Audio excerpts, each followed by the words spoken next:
नमस्कार मंडळी. आपल्याला दररोज जेवणात काहीतरी वरण भात केलं की आपल्याला तोंडी लावायला लागतं किंवा झटपट काही पराठा केला तर आपल्याला एखादी चटणी लागते किंवा स्वयंपाकच नाही झाला आणि एकदम तुम्हाला कोणाला डबा द्यायचा आहे म्हणजे पोळ्या बांधून द्यायच्या असतील तर अगदी झणझणीत म्हणजे आपण शेव जी असते ना, शेवेची चटणी केलेली आहे. मस्त लागते शेव आणि शेंगदाण्याची चटणी. माझी दिवाळीची शेव भरपूर उरलेली आहे त्यामुळे मी काय केले, थोडीशी चटणी करूनच बघितली. खूप छान चटणी झालेली आहे. तर खायलाही मस्त लागेल त्यासाठी मी काय केलं, 1 वाटी शेंगदाणे, 1 वाटी कोथिंबीर, 1 वाटी लसण, 1 वाटी शेव घेतलेली आहे, लाल मिर्च पावडर, मीठ आणि हळद घ्यायची आहे. तर हे सगळं साहित्य घेतल्यानंतर आपल्याला काय करायचं, एक कढई ठेवायची आहे. कढई ठेवल्यानंतर आपल्याला त्यामध्ये घालायचे तेल, अर्धा चमचा तेल घालायचं आहे आणि शेंगदाणे जे आहेत ते चांगले खरपूस होईपर्यंत, खमंग होईपर्यंत भाजून घ्यायचे. जितके छान भाजले जातील तितकी तुमची चटणी अगदी छान लागेल. तर ते खरपूस होईपर्यंत आपण शेंगदाणे चटचटीत होईपर्यंत भाजून घेणार आहोत. तर शेंगदाणे भाजताना फक्त काय करायचं, गॅस मिडियम ठेवायचा आणि मस्त एकसारखे हलवत राहून आपल्याला शेंगदाणे भाजून घ्यायचे. तर इथे तुम्ही बघू शकता शेंगदाण्याचा रंग जो आहे ना तो छान बदलायला लागलेला आहे, म्हणजे ब्राऊन व्हायला लागलेला आहे. जितका छान रंग बदलेल ना तितका तुमचा शेंगदाणा चटणीमध्ये खमंग लागेल. तर हे झाले शेंगदाणे आपले भाजून झालेले शेंगदाणे एका प्लेटीमध्ये काढून घ्यायचेत, म्हणजे थंड करण्यासाठी ठेवायचेत आपल्याला ते.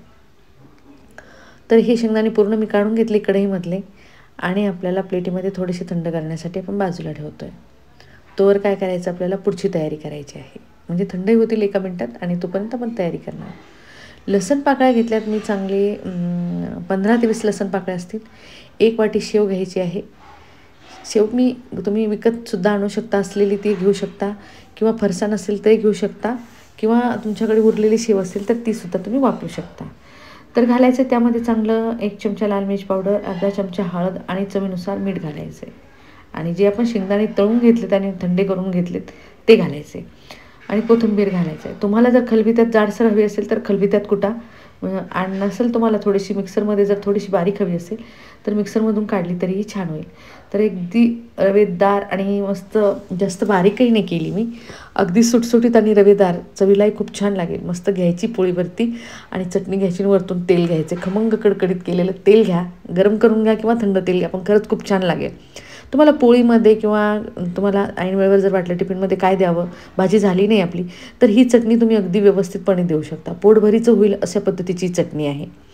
आणि आपण थोडंसं लोणचं दिलं सोबत आणि चटणी दिली ना तरी तुमचं जेवण पोटभरीचं होईल आणि चटणी खायला खरंच खूप छान लागते.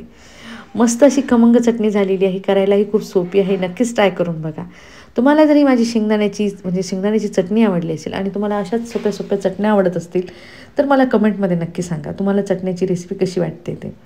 तर अगदी सोपी आणि झटपट होणारी शेंगदाण्याची चटणी तुम्हाला कशी वाटली ही कमेंटमध्ये मला नक्की कळवा.